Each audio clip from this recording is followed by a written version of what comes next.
Welcome back everyone. Today we're going to see how to create and verify Alipay account. Alipay now supports international users with passports and overseas mobile numbers. You need to have your valid passport ready, use a non-Chinese phone number, download the Alipay app from App Store or Google Play Store, then choose your preferred language when setting up the app. Now open it and select the country or region you live in.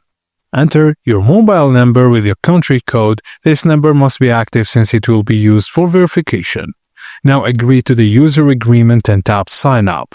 Enter the 4-digit SMS verification code sent to your phone, and when asked, select Yes to use the international version of Alipay.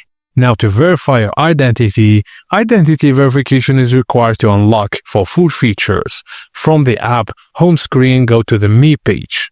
Tap the settings icon and select account and security.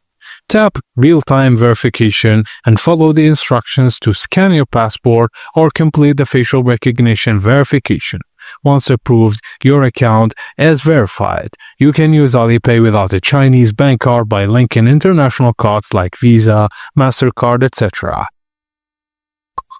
Thank you for watching, and please don't forget to like and subscribe for more.